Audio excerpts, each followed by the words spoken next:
berdoa dulu yuk. Yuk siap. Berdoa menurut kepercayaan masing-masing. Berdoa mulai.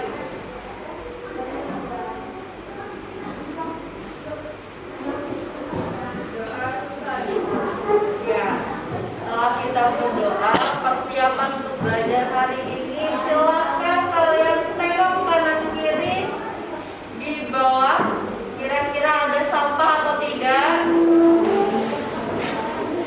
Ada nggak? Yoga ada nggak? Enggak, Ibu.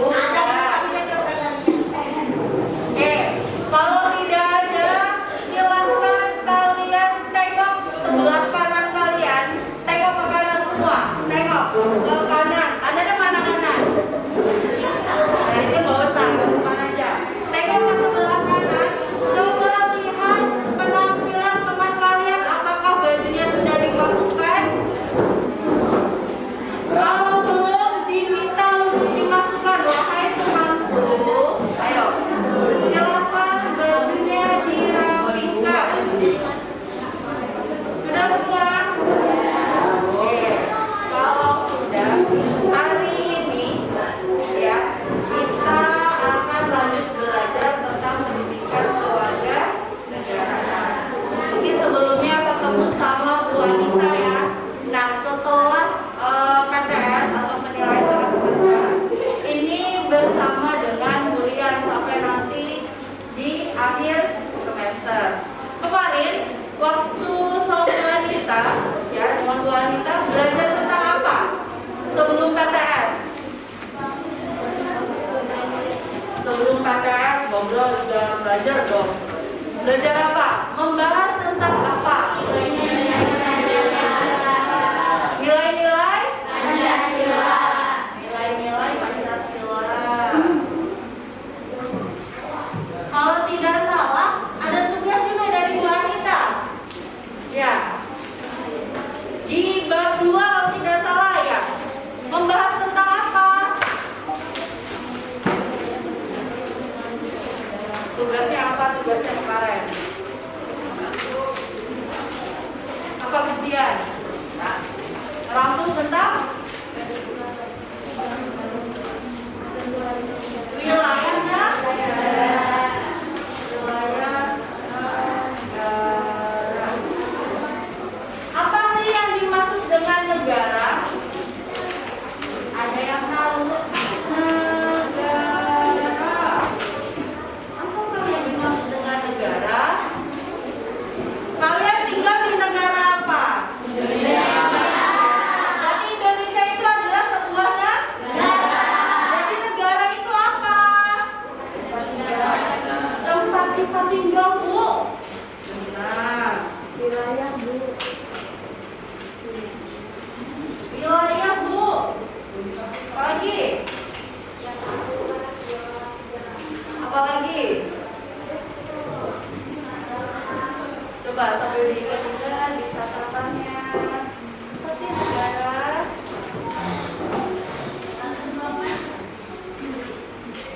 Apa?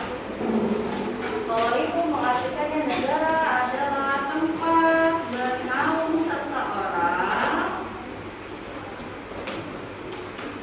atau kelompok yang mana kelompok tersebut mengakui dan mengikuti aturan yang berlaku.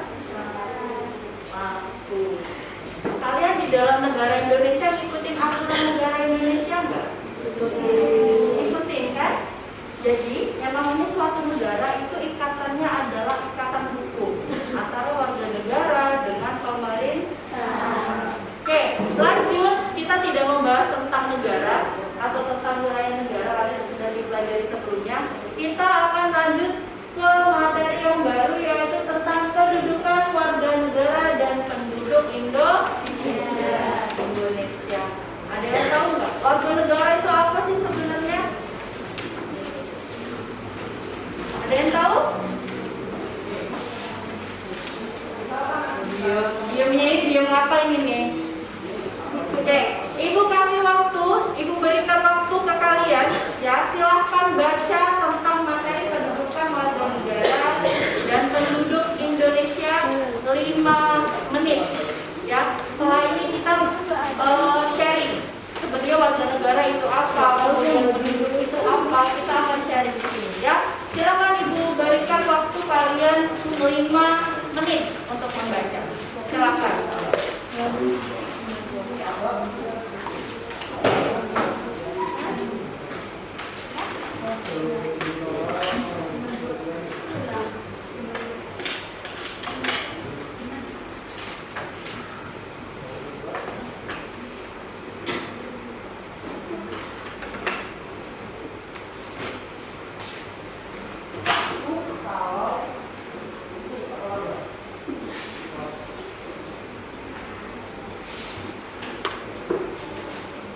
Sudah ketemu bahan bacaannya?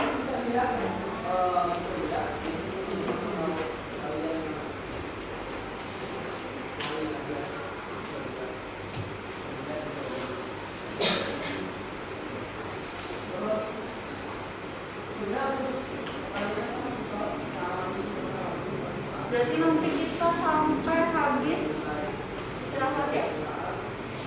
3 jam.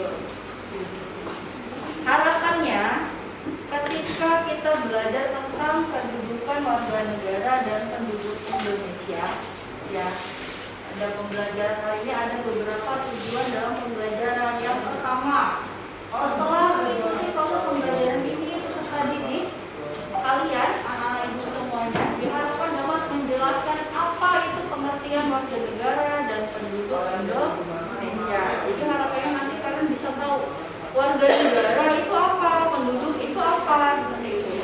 Kemudian yang kedua, setelah mengamati tayangan video, jadi nanti ibu akan membuat akan ditayangkan sebuah video, ya.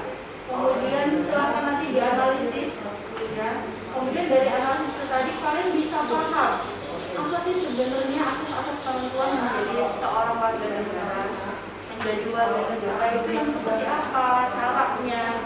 Karena di negara kita ini kan banyak kan orang-orang yang masuk menjadi warga negara Indonesia dengan cara naturalisasi. Nanti akan kita bahas itu.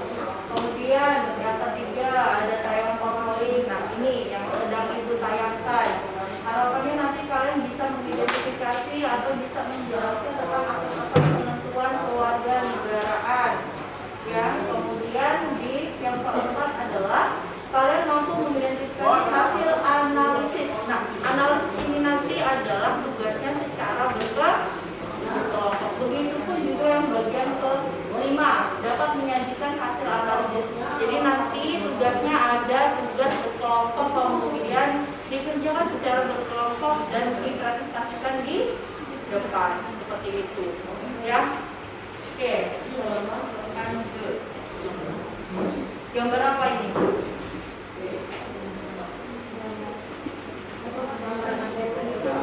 Coba, ada yang tahu? Gambar apa itu? Bikin KTP, Bu. Betul sekali. Di sini sudah ada yang mendapatkan KTP? Belum. Berapa umurnya? 15. Kalau mendapatkan KTP itu harus umur berapa? 11 tahun. Betul sekali. Itu ya. Salah satu ciri seseorang menjadi warga negara sebuah negara adalah mempunyai identitas dalam bentuk KTP. Kalau di Korea nggak ada bahasanya KTP, ya, bahasanya lain lagi. KTP itu adalah sebuah identitas diri seseorang di dalam suatu wilayah. Gitu. Ya, oke. Pengertian penduduk sebelum masuk ke sini. Penduduk apa? Yang dimaksud dengan penduduk? Agis.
wilayahnya.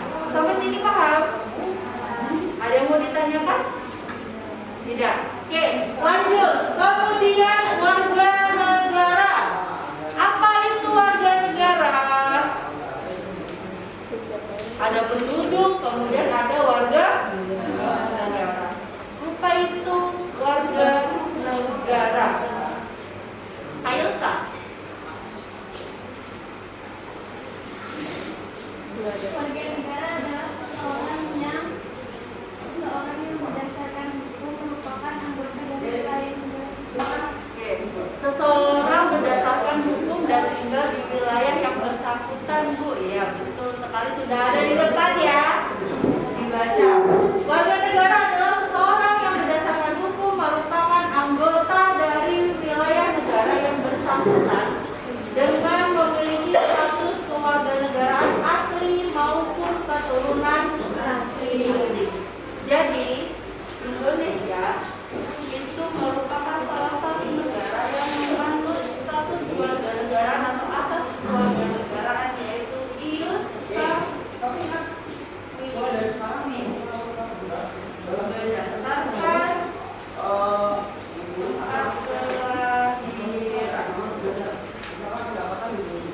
Itu ya, nanti kita akan belajar tentang kewarganegaraan asing dan juga keturunan asing seperti itu. Nah, kemudian warga negara ini dibagi juga menjadi dua, warga negara dan juga non warga negara. Kalau tadi kita sebutkan adalah warga negara, kemudian yang kedua ada non warga negara, yaitu seseorang berdasarkan hukum bukan merupakan anggota dari negara yang bersangkutan dengan memiliki status kewarganegaraan asli maupun keturunan asli.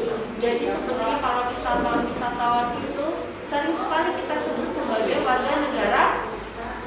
Nah, itulah yang termasuk ke dalam non warga negara. Ada yang mau ditanyakan? Tidak. Oke. Kemudian kewarganegaraan. Kewarganegaraan ini dibagi menjadi dua pengertiannya. Ada berdasarkan dari yuridis dan juga yang kedua adalah sosiologis. Kalau yuridis, kewarganegaraan dalam arti yuridis ditandai dengan adanya ikatan hukum antara orang-orang dan negara. Yang menandakan seseorang itu mempunyai ikatan hukum itu dengan pemerintah itu apa? Dengan negara. Apa? Kira-kira. Jadi kita nih warga, ya kan, kita warga. Kita itu punya yang namanya ikatan hukum dengan negara kita. Yang mengikat kita itu apa? Akte kelahiran,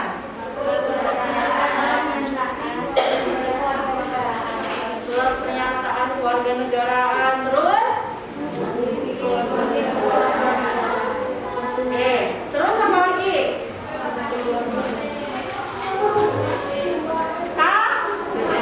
KTP. Tadi bahas panjang lebar, Bu. Ada apa namanya surat itu tadi?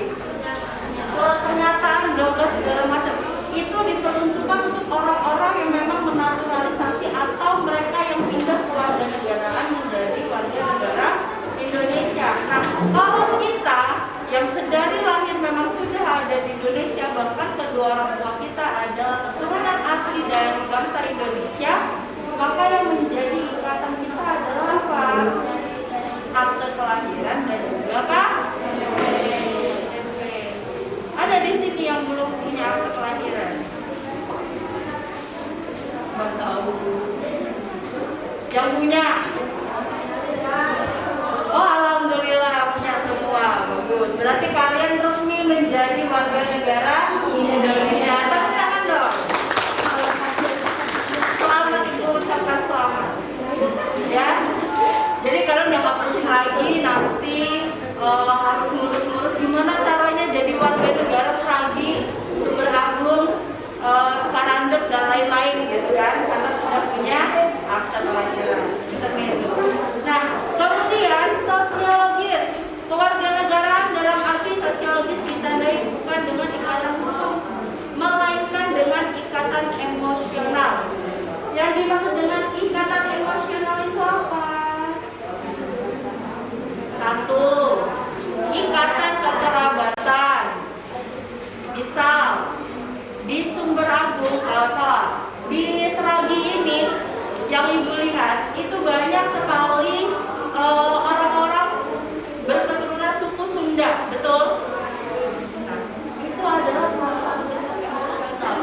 ikatan kekeluargaan dan ikatan ada.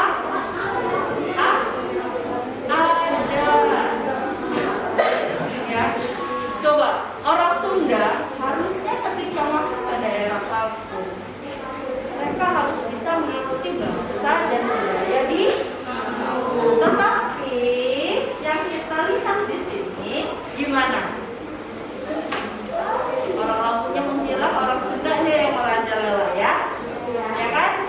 Maksudnya gini, dalam kehidupan sehari-hari kita tetap menggunakan bahasa ibu. Bahasa ibu itu adalah bahasa yang pertama kali kalian dengar ketika kalian memang sudah bisa mendengar pada saat bayi. Ya, itu adalah bahasa ibu atau bahasa sehari-hari kalian di rumah. Itu namanya bahasa ibu. Jadi itu yang kalian menggunakan. Nah, ikatan-ikatan seperti itulah yang dimaksudkan dengan kewarganegaraan dalam artian sosiologis. Jadi ada ikatan kekerabatan, kemudian ada ikatan adat. Ya. Oke. Kemudian ada penentuan warga negara. Ada dua.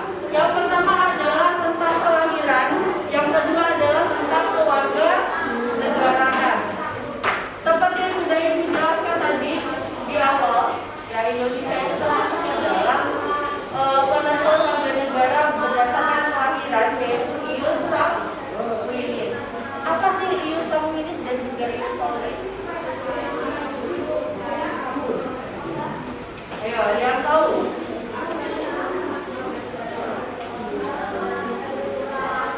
Yang ngomong yang mana ini? Coba angkat tangan dulu. Ya, ke belakang.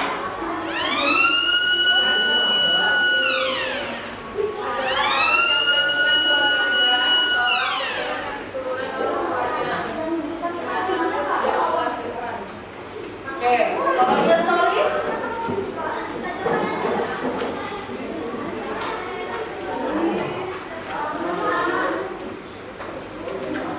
Asas yang menentukan kewarganegaraan seseorang berdasarkan kelahirannya. Jadi tadi itu keliru ya. Ini adalah tentang keturunan. Kemudian kalau ius soli adalah tentang tempat kelahiran. Nah, sebenarnya banyak sekali kasus-kasus warga negara ya. Ada yang mereka mendapatkan kewarganegaraan ganda, bahkan ada yang mereka kehilangan kewarganegaraannya. Itu ya. Misalnya contoh untuk kasus ini, kalau berdasarkan tempat kelahiran. Jadi ketika misalkan karena warga negara Indonesia nih, warga negara Indonesia itu menganut sanguinis, yaitu tempat keturunan. Jadi kalau misalkan kalian itu dilahirkan mau dimanapun, tetap kalian itu tetap warga negara Indonesia. Kenapa? Karena kalian berdasarkan keturunan, berdasarkan darah dari ibu kalian, dari orang tua kalian.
dan multi apatrid.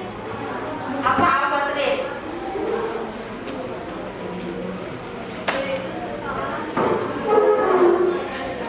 Seseorang tidak memiliki status kewarganegaraan. Ya, misalkan ada anak si A, misal siapa ini? Yoga.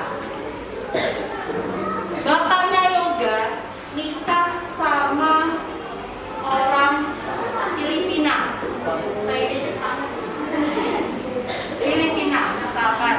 Nah, Filipina itu menganut asas ius soli sama dengan Indonesia, yaitu menganut tentang asas tempat kelak ya. Ius sanguinis yaitu keturunan. Nah, sedangkan jadi Yoga itu punya ibu orang Filipina. Jadi ketika Yoga itu dilahirkan di Kanada, Yoga ini otomatis akan kehilangan status kewarganegaraan. Kenapa? Karena bapaknya Yoga itu adalah orang Indonesia dan ibunya orang Filipina yang sama-sama menganut Islam. Jadi ketika dia dilahirkan di kota atau wilayah yang dia menjadi ius soli, itu akan mengubah status keluargaannya, yaitu dia tidak memiliki status kewarganegaraan. Kemudian bipatrid. Bipatrid itu adalah seorang yang mendapatkan dua kewarganegaraan. Ya, dua kewarganegaraan seperti yang sudah ibu katakan tadi. Kemudian kalau multipatrid, dia lebih dari dua kewarganegaraan. Misalnya dia tinggal di perbatasan suatu negara. Misal tuh dari Malaysia, Brunei Darussalam dan Indonesia. Misalkan ada 3 perbatasan itu. Nah, itu bisa dikatakan dia mempunyai lebih dari 2 kewarganegaraan.